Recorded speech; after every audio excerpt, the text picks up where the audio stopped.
मुर्शिदाबाद जिले के उमरापुर क्षेत्र में पीएचपी विभाग की ओर से करीब 1.5 साल पहले पाइपलाइन बिछाने के लिए पक्की और ढलाई सड़क को काटा गया था। उस समय स्थानीय लोगों को आश्वासन दिया गया था कि 3 महीने के भीतर सड़क को फिर से पहले जैसा बना दिया जाएगा, लेकिन आज तक वह वादा पूरा नहीं हुआ है।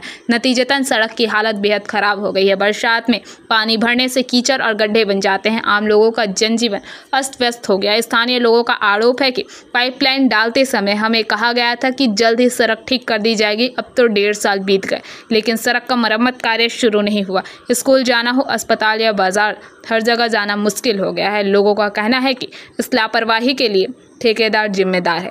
ग्रामीण प्रधान रबिकुल इस्लाम ने बताया कि এখানে সমস্ত মানুষের অসুবিধা হচ্ছে, যেহেতু আমাদের এখানে থেকে জঙ্গিপুর বা মহিষাদল হসপিটাল নিয়ে যাওয়ার ক্ষেত্রে গর্ভবতী মায়েদের ক্ষেত্রে প্রচুর অসুবিধা হচ্ছে, অ্যাম্বুলেন্স যাচ্ছে না।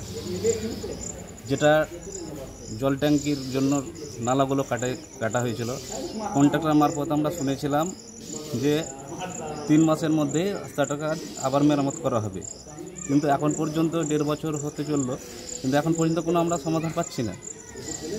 আচ্ছা, দুর্ভোগ ভোগ করছে। সাইকেল নিয়ে বাচ্চাদের পড়ে যাওয়ার একটা রিস্ক থাকছে, রিস্কের ফলে যে কোনো সময় একটা হতাহতের বা আহত হওয়ার সম্ভাবনা থাকছে। কী চাইছেন? আমরা চাইছি অতি শীঘ্রই যাতে যে নালাগুলো কেটেছে পাইপ ভরার জন্য, সেগুলো যাতে অতি শীঘ্রই মেরামতের কাজ আরম্ভ হোক। এটাই এখন যেমন বৃষ্টির জল জমে যাচ্ছে, যেখান থেকে কাদা হচ্ছে, ছেলেপেলে চলাচল করতে অসুবিধা হচ্ছে, গাড়ি চাকা যেতে অসুবিধা করছে। আবার যে স্কুল যাচ্ছে ছেলেপেলে সেগুলো পড়ে যাচ্ছে, বাইক চালাতে যাচ্ছে না যখন বৃষ্টির জল জমে যাচ্ছে, যেখান থেকে ঘিনিয়ে যাচ্ছে বাইক, বা বড় গাড়ি যাচ্ছে না। এইসব সমস্যা হচ্ছে। 3 মাসের ভিতরে যে কন্ট্রাক্টর বলেছিল যে ঢালাই করে দেবো, পাইপ লাইন খোঁড়ার সময় তখন তো ওইভাবে কথা বলে কন্ট্যাক্ট করে খোঁড়া হয়েছিল।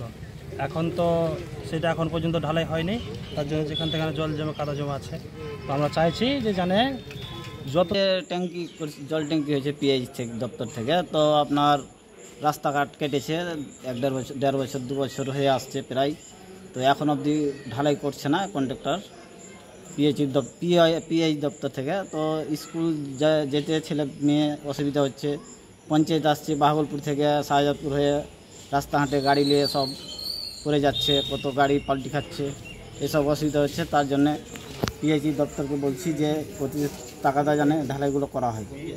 তো টোটালি আসতে পারছে না, এমনি তো বাইক তো আসছে না, অ্যাম্বুলেন্স কী করে আসবে? আপনার নাম?